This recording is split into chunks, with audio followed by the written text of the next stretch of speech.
Good morning and good evening, everyone. I'm going to cook adobong jackfruit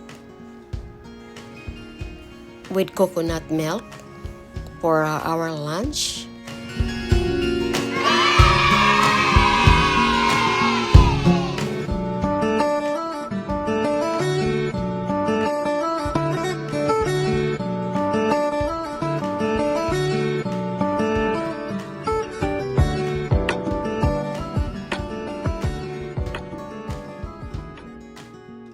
First thing, add 2 tablespoons of oil and 1/2 onions.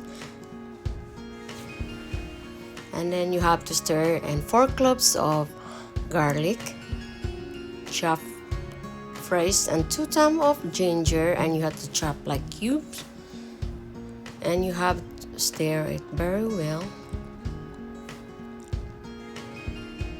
And then you have to add the boiled jackfruit, which I bought here canned food in Walmart, or I think Philippine store.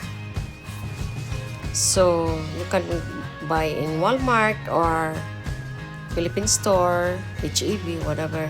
And also 2 tablespoons of beef powder and 1 tablespoon of fish sauce, and 2 tablespoons of white sugar, and also 1 tablespoon of black pepper. And you have to stir it, mix it well, and also 2 tablespoons of soy sauce and 1 tablespoon of vinegar, or you can add 2 tablespoons. This kind, guys, is very delicious. And also 1 can of coconut milk, which I bought in Walmart. And you have to simmer it or boil it until the coconut milk gets oil and sticky. So you have to boil it really good. And then, guys, I add salt, like salt to taste. And you have to try, guys. And thank you so much. Please subscribe, like, share, and comment. Leave comment. And I'm really sorry that I don't upload my video because I was busy in this week. So you have to cover until the coconut milk turned very dry and came out well. So guys, you need to try it. It's really good. If you want to put hot chili or spicy, it's good too, but it's up to you. But I don't put, it's optional. So you have to I think I add here a little bit of soy sauce or vinegar. So you have to taste it really good, guys. And this kind of is a Philippine food. It's super yummy. And I add a little bit of Knorr seasoning too, also to taste. So you have to estimate that, guys. So please, again, I'm really sorry that I don't upload my video a couple days, or like 3 days. So thank you so much that you always there for me. And shout out to all my subscribers and silent viewers.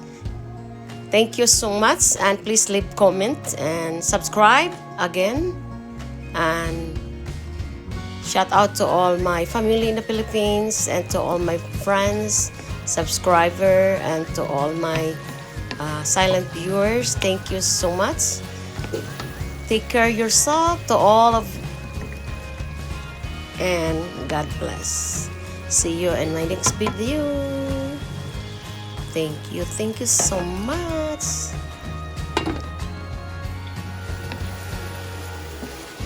So now, as you can see, the coconut milk is turned like oil. See, it's turned dry already, guys. And you have to try it. Normally we eat this with rice. It's very good. And you have to try it. So now I put the hot chili. I don't cut the hot chili because I don't want it to go spicy, because some of them, they don't like it really spicy. If you love spicy food, then you can cut it and put and mix it, so it's more delicious. So subscribe, like, share, and leave comment, and don't forget to post the bell, so every time I upload, you always update it. Thank you so much, and the food is ready to serve.